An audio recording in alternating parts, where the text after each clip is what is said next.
तो कनाडा के प्रधानमंत्री जस्टिन ट्रूडो लगातार मुसीबत में फंसते जा रहे हैं। उनकी मुसीबतें कम नहीं हो रही। अब इजरायल ने भी उनके खिलाफ मोर्चा खोल दिया।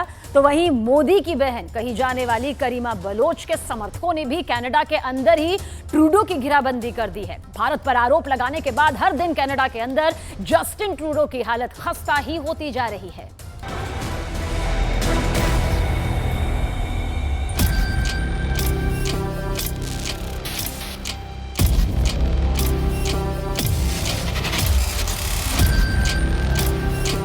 Over the past number of weeks, Canadian security agencies have been actively pursuing credible allegations of a potential link between agents of the government of India and the killing of a Canadian citizen, Hardeep Singh Nijjar. Justin Trudeau ने भारत के खिलाफ जो अनर्गल प्रलाप किया है, उसकी सजा अब उनको कनाडा के लोग ही दे रहे हैं। कनाडा के अंदर काम करने वाले एक संगठन ने ही अब जस्टिन ट्रूडो को एक चिट्ठी लिखकर काफी ज्यादा फटकार लगाई है, जो एक कनाडा के बलूच संगठन ने लिखी है। और इस चिट्ठी में जस्टिन ट्रूडो के दोहरे मापदंडों पर खुलकर वार किया गया है। इसके अलावा कनाडा की जिस संसद में जस्टिन ट्रूडो ने भारत के खिलाफ झूठ बोला, उसी संसद में अब ऐसा कांड हो गया है कि जस्टिन ट्रूडो की पूरी दुनिया में बदनामी हो रही है और पूरी दुनिया जस्टिन ट्रूडो पर हंस रही है। आखिर ऐसा क्या हुआ है कनाडा की संसद में? पूरी घटना हम आपको बताएंगे, लेकिन सबसे पहले हम शुरुआत करेंगे 15 अगस्त 2016 को प्रधानमंत्री मोदी के इस भाषण से, क्योंकि जस्टिन ट्रूडो की सरकार की जो पोल खुली है, इस पूरी कहानी का एक किरदार लाल किला भी है। मैं आज लाल किले की प्राचीर से कुछ लोगों का विशेष अभिनंदन और आभार व्यक्त करना चाहता हूं।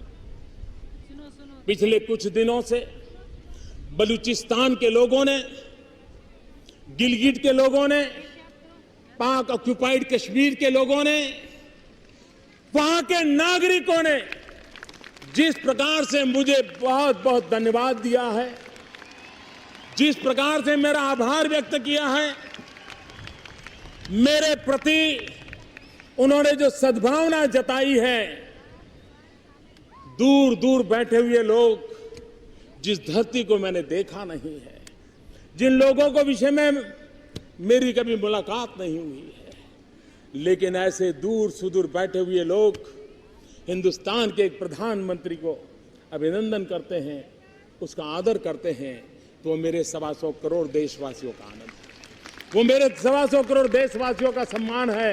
और इसलिए ये सम्मान का भाव, धन्यवाद का भाव करने वाले बलूचिस्तान के लोगों का, गिलगिट के लोगों का, पाक के कब्जे वाले कश्मीर के लोगों का मैं आज तहे दिल से आभार व्यक्त करना चाहता हूं। मोदी के इस भाषण के बाद पाकिस्तान अंदर से हिल गया था, क्योंकि प्रधानमंत्री मोदी ने सीधे उन लोगों को संबोधित किया था जो पाकिस्तान के अंदर रहकर भी भारत से प्रेम करते हैं, और इन्हीं में से एक नाम करीमा बलोच का भी था। करीमा बलोच ने प्रधानमंत्री मोदी को अपना भाई बताकर राखी का रिश्ता जोड़ा था, लेकिन उन्हीं करीमा बलोच का कनाडा के अंदर कत्ल हो गया। और इस कत्ल को लेकर ही अब कनाडा के बलूच ह्यूमन राइट्स काउंसिल ने एक चिट्ठी कनाडा के प्रधानमंत्री जस्टिन ट्रूडो को लिखी है। इस चिट्ठी का जो विषय लिखा गया है, वो बहुत ही ज्यादा दिलचस्प है। बलूच ह्यूमन राइट्स काउंसिल करीमा बलोच के कत्ल के मामले में कनाडा सरकार की हैंडलिंग के तरीके पर चिंता जाहिर करता है। इसी चिट्ठी में बलूच ह्यूमन राइट्स काउंसिल ने जस्टिन ट्रूडो की पोल खोलते हुए लिखा है कि बलूचिस्तान मानवाधिकारों की रक्षक करीमा बलोच की हाई प्रोफाइल और संदिग्ध मौत के संबंध में प्रधानमंत्री जस्टिन ट्रूडो की स्पष्ट चुप्पी आज तक कायम है। कनाडा में हरदीप सिंह निज्जर की गोली लगने से हुई मौत के संबंध में हाउस ऑफ कॉमन्स में उनके जोशीले भाषणों को काफी कवरेज मिली है, लेकिन करीमा बलोच की हत्या पर चुप्पी साध ली गई है। इस चिट्ठी में जो लिखा है, उसने जस्टिन ट्रूडो को काफी बेचैन और परेशान कर दिया है। लेकिन पहले यह जानना भी जरूरी है कि आखिर करीमा बलोच की हत्या कैसे हुई। खुद को मोदी की बहन कहने वाली करीमा बलोच की कहानी सुनने से पहले करीमा बलोच का यह बयान सुनिए, जिससे उसकी बहादुरी जग जाहिर होती है। जो आर्मी हमारे घर में घुसकर हमें मार रही है, हमारे औरतों के साथ रेप कर रही है, हमारे बच्चों को उठा रही है, उस आर्मी को वो यहाँ पे पनाह दे रहे हैं, सहूलतें दे रहे हैं ताकि वो और काबिल हो जाए हमें मारने के। जो आर्मी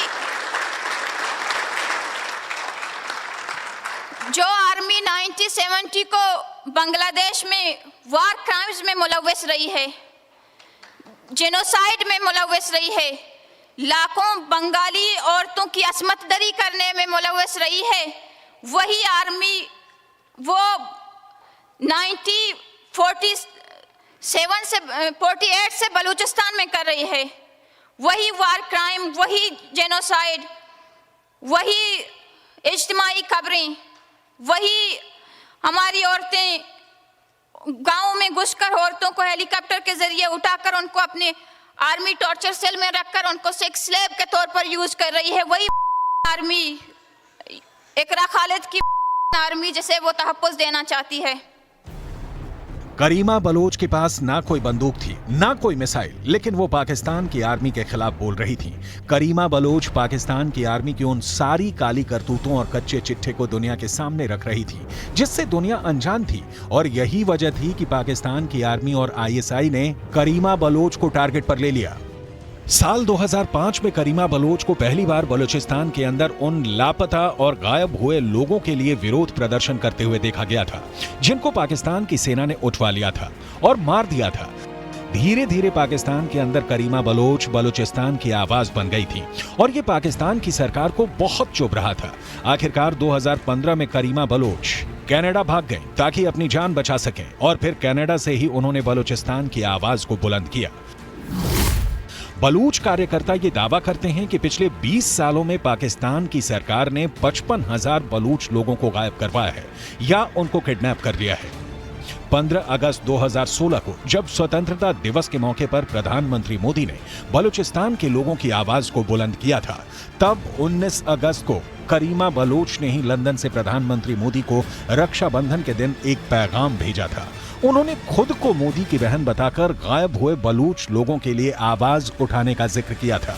आपको बलूचिस्तान की बहनें एक भाई की हैसियत से मानते हैं और आपसे ये उम्मीद रखते हैं कि आप बलूच जेनोसाइड, बलूचिस्तान में वार क्राइम्स और ह्यूमन राइट्स वायलेशन के खिलाफ इंटरनेशनल फोरम्स पर बलूचों की आवाज़ बनेंगे और तमाम उन बहनों की आवाज़ बनेंगे जिनके भाई लापता हैं। हम अपनी जंग खुद लड़ेंगे, हमें आपसे सिर्फ आप हमारी आवाज़ बन जाएं।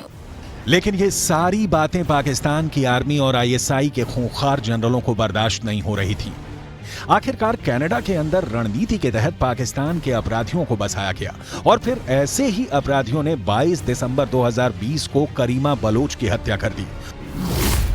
टोरंटो के अंदर एक झील में करीमा बलोच की लाश मिली थी और 48 घंटों के अंदर ही टोरंटो पुलिस ने जांच पूरी करके कह दिया कि इस मौत में कुछ भी संदिग्ध नहीं है, और तब कनाडा के प्रधानमंत्री जस्टिन ट्रूडो ही थे, जबकि करीमा बलोच को पहले भी जान से मारने की धमकियां दी गई थी। इसी नाइंसाफी पर बलूच ह्यूमन राइट्स काउंसिल ने कनाडा के प्रधानमंत्री जस्टिन ट्रूडो को चिट्ठी लिखकर घेरा है।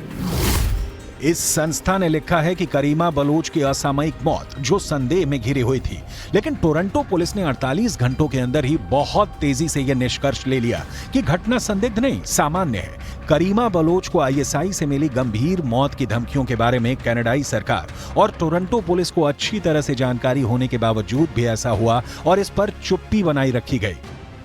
आगे जस्टिन ट्रूडो की खालिस्तान तुष्टीकरण की नीति का पर्दाफाश करते हुए इस बलूच संस्था ने जस्टिन ट्रूडो पर भेदभाव का आरोप लगाते हुए चिट्ठी में यह लिखा कि करीमा बलूच की हत्या की जांच सिर्फ इसलिए ही ठीक से नहीं की गई क्योंकि बलूचों की जनसंख्या कनाडा में कम है और वोट बैंक की तरह चुनाव में असर डालने में सक्षम नहीं है। अब कनाडा में विपक्ष के नेता पियरे पोलिवरे ने भी ये साफ किया है कि इतनी बड़ी डेमोक्रेसी भारत पर इल्जाम लगाने से पहले जस्टिन ट्रूडो को पुख्ता सबूतों का इंतजाम कर लेना चाहिए था।